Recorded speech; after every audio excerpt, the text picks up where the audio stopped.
मलाई अचेल यी कारणले बालेन शाह अत्यन्तै अजीब लाग्ने गरेका छन्। चुनावी अभियानको क्रममा उनी भाषणमा कसैलाई गाली गर्दैनन्, छोटोमा आफ्नो कुरा राख्छन्। कुनै पनि पार्टीको आलोचना गर्दैनन्, आफ्नो पार्टीको कुरा राख्छन्। बोहराजी बुझाछौ कि नै?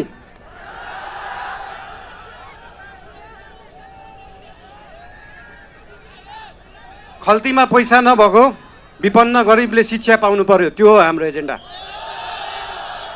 खल्तीमा पैसा नभएको विपन्न गरिबले स्वास्थ्य उपचार पाउनु पर्यो, त्यो हो हाम्रो एजेन्डा।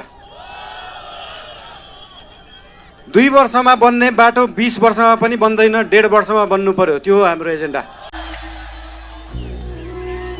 आजको दिनमा डोल्पाको सुन जस्तो मानिने यार्सा गुम्बा विश्वभरि पुग्न सक्छ, तर कर्णालीको स्याउ र मार्सी चामल त्यही चितवन र झापा पुग्न सक्दैन। यहाँको उत्पादनलाई कम्तीमा पनि देशभरि पुर्याउने पार्टी बन्न चाहन्छ राष्ट्रिय स्वतन्त्र पार्टी। आफैमा यो सिन्जा भ्याली सिभिलाइजेसन, सिन्जा उपत्यका सभ्यता भएको ठाउँ, नेपाली भाषाको उद्गम स्थल, खस भाषाको उद्गम स्थल। यहाँ आफ्नै भाषा छ, आफ्नै लिपि छ, आफ्नै चित्रकला छ, आफ्नै नाचगान छ, आफ्नै जात्रा पनि छ। यो सबै भयो भने एउटा सभ्यता मानिन्छ। त्यो सभ्यता जोगाउने पार्टी बन्न चाहन्छ राष्ट्रिय स्वतन्त्र पार्टी। आँखा हेर्न पर्दैन, काम हेर्नु होला। म धेरै बोल्दिनँ। धेरै धेरै धन्यवाद। सुदूर अब दूर नाइ, झिक्कै झिक्कै माया तमलाई। I love you. अभियानको क्रममा बाटोमा विपक्षी पार्टीका कार्यकर्ताहरू भेटियो भने उनी नमस्ते गर्छन्, सम्मान गर्छन् र मजाले भलाकुसारी गर्छन्।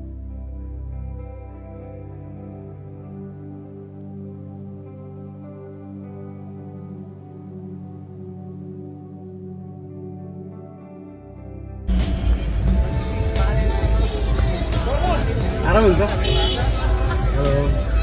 आराम हुन्छ। नमस्ते नमस्ते।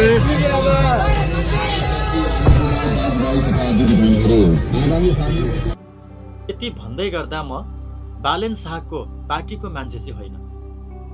मैले भोट दिनु पर्यो भने म बालेन शाहलाई भोट दिन्न, म अरूलाई नै भोट दिन्छु। अर्थात् मैले लामो समय रगत पसिना बगाएको पार्टी छ र त्यो पार्टीको उम्मेदवारलाई जिताउन म लाग्छु। र मैले अहिले पनि मैले आफ्नो क्षेत्रको, आफ्नो पार्टीको नेतालाई जिताउनको निम्ति आफ्नो ठाउँबाट लबिङ गरिरहेको छु।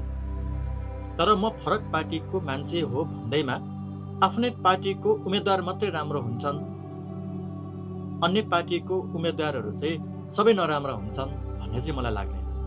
त्यसो भएको हुनाले म अन्य पार्टीकै भए पनि राम्रो उम्मेदवारको चाहिँ खुलेरै प्रशंसा गर्छु।